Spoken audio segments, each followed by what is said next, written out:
We just literally got outside of the DACA hearing. I'm here with Valeria. We're literally outside. It's been just quite a day. We'll get into it in a little bit. I'm actually gonna be inviting Abogado Rey, who we're gonna be kind of like breaking it down, like what happened at the hearing, at the DACA hearing. What should you expect? So, thank you so much for tuning in. I'm gonna ask Abogado Rey to join. Let's see if I can figure this out. It's been a while since I have gone live. Let's see. Okay, thank you for your patience. Please drop up. We'll be answering it. For people who are joining us later, people who are joining us later, like, we're gonna be recording this, so like, don't worry if you don't get to see it live. Hi Ray, how are you? It's been a minute. I'm so sad that we get to like talk up on these circumstances, but how are you? I know. I wish it was always under better circumstances, but thank you so much, Reina, for taking the time, being out there, help educate and inform the community about what's happening. And thanks for inviting me on to talk about today's very important hearing. No, thank you so much for always being willing to like answer the text and the call. And I know it's been a roller coaster of emotions. I mean, like 2 hours of sleep, so please cut me out if I'm like not making sense. I've been standing in line since like 5 a.m. in the morning before going to the hearing. We are 2 hours ahead of Arizona in New Orleans. So started lining up at 5 a.m. and then they started opening up the doors around 8 a.m. and the hearing started right at 9. There was a case before hours on the DACA, and then the DACA case came out like around 9:30, 9:45. I'm like losing track of time. But yeah, I mean, there's a lot of mixed emotions. I think as a DACA recipient, it's been really hard to just like keep up with court case after court case. So I'm really excited that we have an opportunity to talk to you and to break it down from not only like the legal concept, but like what are the applications. I think being able to like break it down to people, like how is this case different than the one that ended up in the Supreme Court? Like what the heck is the Fifth Circuit Court of Appeals, and then what happens next? So I think that would be kind of like really good to give a little bit of like education and overview to folks who are tuning in, and then we can dig into like what was discussed. How does that sound? That sounds perfect, yeah. So last year, Texas and a few other states filed lawsuit to completely end DACA. This wasn't just procedural. This is saying, hey, the DACA program itself is unconstitutional and needs to be stopped. Judge Hannon issued a decision in that case, which is what we go by now, that people can still renew their DACAs, people can ask for advanced parole, but nobody new can enter the program. As a result of that, MALDEF, one of the organizations that argued today, and the US government appealed that decision. Now, when you appeal a federal district court decision, the next stop along the line is the Court of Appeals, and that's based on wherever the case was heard. This case was in Texas, so it goes to the Fifth Circuit Court of Appeals, which had hearings today in New Orleans.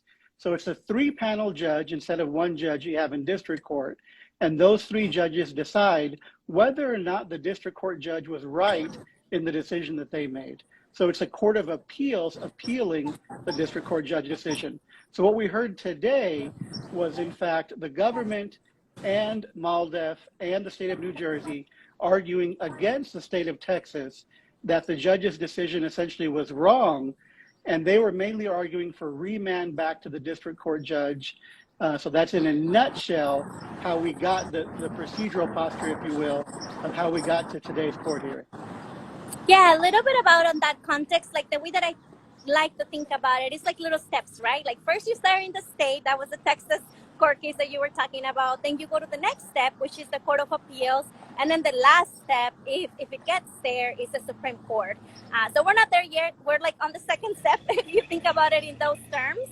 And the other thing that I think it's important from like context, right? This is something that has not been decided. Oral arguments is just people stating like kind of their side. So we heard the side from Texas, we heard the side of MALDEF on behalf of supporting Dreamers, and then we are pending a decision. So no decision today for folks to making sure that they know that. So now let's go into the nitty gritty. I know that I'm seeing like some questions popping in and out, and I'll monitor them and I'll ask them as we go. But let's get into the nitty gritty. Like, what were some of the arguments from Texas? What were some arguments in favor of DACA? And what do you think this is getting to, Ray? Yeah, so oral argument is always interesting because you get such a limited amount of times. Each side had 20 minutes only. Within the 20 minutes, the government had some time, MALDEF had some time, the state of New Jersey had some time. So it really is, when you're doing oral argument, you want to focus on your best argument first and put that right in front of the judges, because you never know when you can be cut off and they can just start asking other questions. So MALDEF started off their argument talking about what's called standing. Standing means you have to have some sort of injury to yourself in order to be able to file a lawsuit in federal court. So the argument here is, Texas, you have no standing, you were never injured. The fact that people have work permits and driver's license through DACA shouldn't injure you at all, so you have no right to file a lawsuit. So that was MALDEF's main argument, and very interesting that they were saying that the state of Texas did not bring the same argument they brought in the DACA case about the driver's license. They're trying to make a healthcare argument. And then MALDEF even made, I think, their strongest point, where they said the district court judge erred. The district court judge got it wrong because there was disputed facts about how DACA recipients affect the economy. That shouldn't have been decided on what's called summary judgment. It said we should have had a trial, and at the end of the trial, the judge could say whether or not there is jurisdiction. So I think there's a chance here, Reina, that what we see is, instead of the case going to the Supreme Court next, it could be remanded back to the Judge Hannon again, with the Fifth Circuit saying, hey, you didn't talk about this, or you mentioned this and this was inaccurate. You need to have the trial and go forward on the standing issue. So that's one option. That seemed to be what the government was asking for. The U.S. government, the state of New Jersey, and MALDEF, let's remand the case, let's send it back to the same judge, because that judge was wrong, before issuing a full decision that would then go to the U.S. Supreme Court.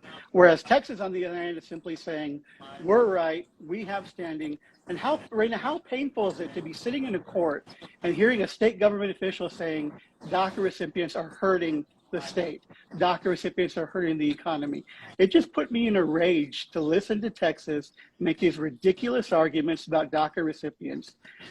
That's getting a little bit off tangent there, but you know, I just, my heart goes out to everybody that has DACA, especially those that were in the courtroom listening to these inhumane arguments. You know, you only have 20 minutes, but you would like to have seen the stories of DACA recipients and the reasons people enjoy and live with DACA to be a little bit more up front and center. But it seemed to be all mainly technical arguments, and some painful technical arguments coming from the state of Texas. I think that that's really important what you're mentioning, Ray, and thank you so much for like acknowledging like our humanity. I'm seeing people who are like tuning in into this Instagram live, and there's a lot of like people who are DACA recipients who didn't qualify for DACA, who got stuck on DACA, and it's just infuriating, as you said, saying that the state of Texas is arguing that technically we're costing more to Texas, when in reality we know that that's not true. Those are not the facts, and then at the same time, it's like, okay, where do we go from here? Where do we go from here? Like, what does this mean? So you broke it down. We have a couple scenarios. One scenario, just to recap, and like, let me know if I'm like getting it right, because it's like, I'm not an attorney, you are, so let's team up on this. So one scenario could be like, it goes back to Texas, and they have to provide more evidence that it's actually like DACA is hurting Texas, because that's what they're like arguing that is doing, right? Which we believe that is not true, but that's what they're claiming. So that's one option. The other option is that they can make a decision later on, and then it can end up in the Supreme Court. So those are technically like two of the vehicles. If I can be very honest, as a DACA recipient who has been following this, none of those options look good for us. What is your take on that? Yeah, and there's another thing that could throw a wrench in that, Reina, is that next month, President Biden is supposed to announce the final regulations for the DACA program. So it very well could be that we have that issued before there's even a decision in this case, which goes to the second part of the arguments today. First, there were the standing, can Texas sue? And then the second part of the argument is, assuming Texas can sue, is the program legal or is it unlawful? And a lot would have to do with that new memorandum issued by Biden next Yeah. month. So I think there's a strong possibility that when that gets issued, that'll be another reason to have it remanded back to the district court judge in Texas, Judge Hannon, to say, hey, the government's now saying this. What do we think about that? Now, this didn't happen in the MPP case, right? That just got decided by the Supreme Court last week. They also did the same thing Biden's trying to do next month in issuing a new regulation. Instead of remanding it back to the district court, it still went on to the U.S. Supreme Court. So that still could happen here.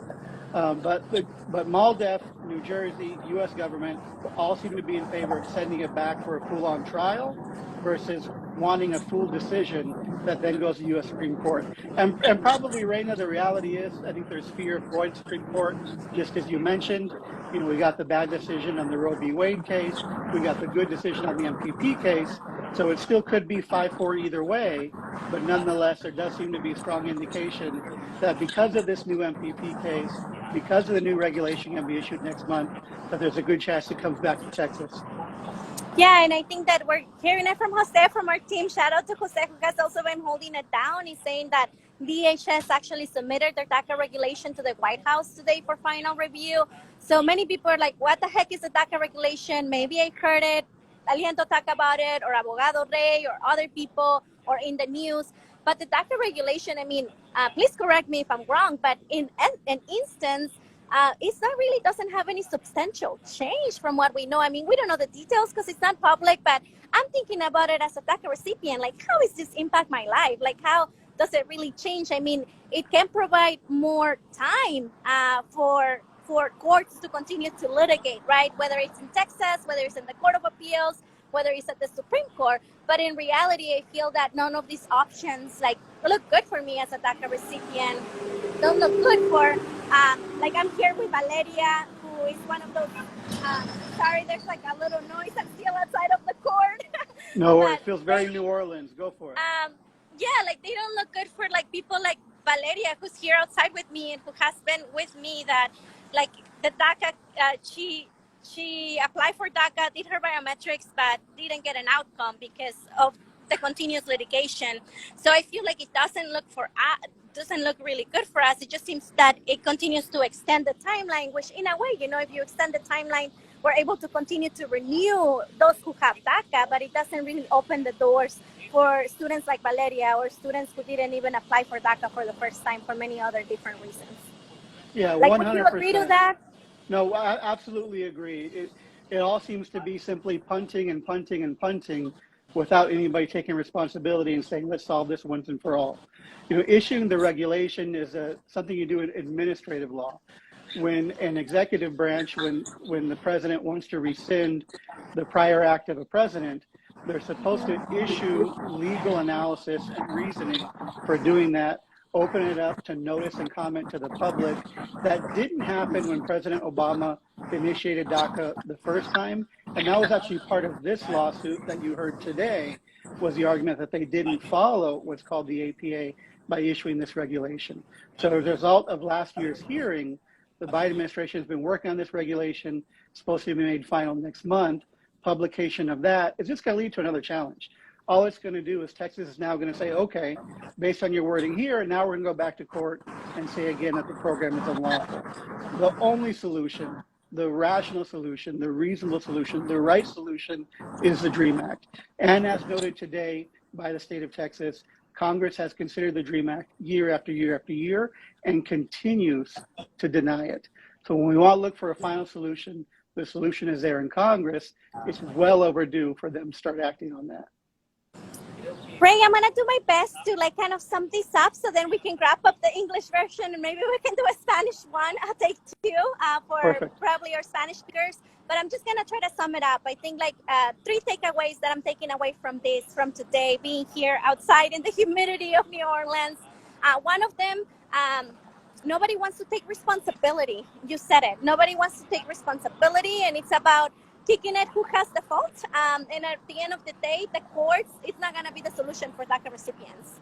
2, don't be a victim of fraud. Don't be a victim of the anxiety that this causes. So if you are impacted, know that no decision has been made. So if you are a DACA recipient currently, you can continue to renew your DACA your DACA work permit.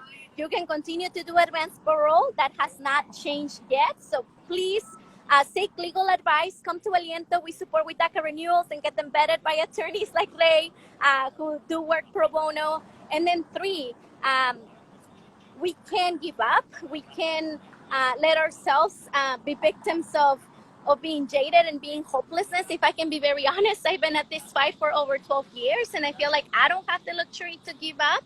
But at the end of the day, the answer is clear. You will hear messaging from many different people, but the reality is like immigration reform is not going to happen. Like it's not. It's just not a reality. It's not practical. But what it is the DREAM Act. Senator Schumer controls the agenda. Senator Kelly from Arizona is running for re-election, and he has promised to support Dreamers, but what is he doing now?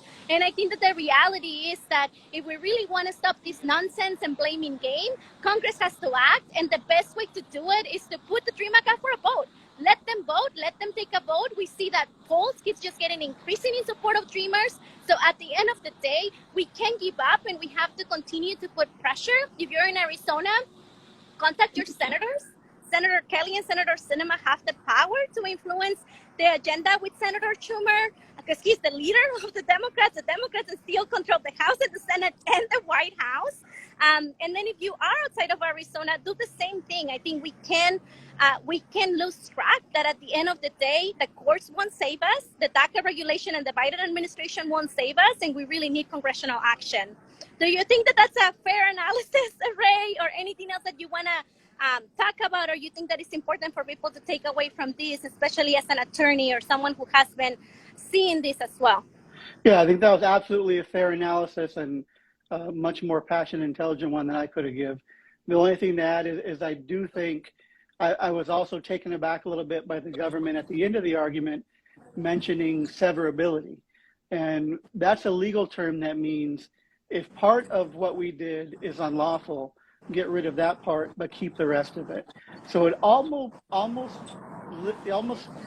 felt to me that the government was saying, go ahead and get rid of work authorization, but don't get rid of the promise to not deport somebody.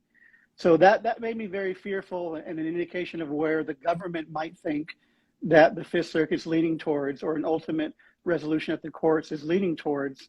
So that could be a victory in terms of the US government in the courts. So simply a promise not to be deported without work permit is no victory whatsoever. So absolutely, we don't need to sit and wait for the attorneys to win the case for us, to save the day, to tell us what to do. We know what needs to be done. The senators need to act. The Democrats need to act. DREAM Act needs to happen now. Thank you, Ray. One more time. I will be tuning you again in Spanish. For those of you who prefer to see it in Spanish, we'll be saving this video and uploading it. We're asking you to do three things. Make sure that you share this with DACA recipients or allies. It's super important that people are getting the accurate information. This is the times that our communities can become vulnerable to fraud or to, sometimes you get so desperate and you just want hope that you don't get the right information. Two, renew your DACA if you can. Do it. I think that people still have to do it within the 6 months, so make sure they're watching out for your expiration date. And three, we gotta make sure that we pressure Congress to act. So make sure that you stay updated with Aliento. We'll be sharing this information, and then make sure you share this with a friend. So thank you all. Sending you lots of hugs and good wishes from New Orleans. Appreciate you, Ray. I know it's been a roller coaster of emotions, and just know that at the end of the day, we have to remember that we have to have each other. And there's a lot of people like Ray and a lot of people in Arizona and across our nation that support us. So just know that our humanity shouldn't be tied to any type of legal cases. And then yet I feel like we have to hold our humanity and what we deserve in our heart. And we have to hold eyes on the prize, right? And have a clear strategy about what is possible and how do we make sure that we get a solution that is viable and that is going to protect the people that we can protect. Last question before we wrap up. Renewal between 120 days to 150 days before expiration, right? Yeah, I mean, you can still renew it earlier than that. We were doing that a lot when we had the Fear Hannon's decision coming down much worse than it did. But that's still the general rule of thumb. Nothing I heard today that gives me any reason to think that people should rush and get renewals in. was a very technical hearing, but didn't get any indication that there's going to be any decision anytime rapidly doing away with the program. Thank you, Ray. So renew if you can. Ask us any questions. We have a hotline. Check it out on the Aliento page, and then we'll be in contact. Take care, y'all. Thank you, Ray. I'll see you in a little bit. Okay, thank you. Bye.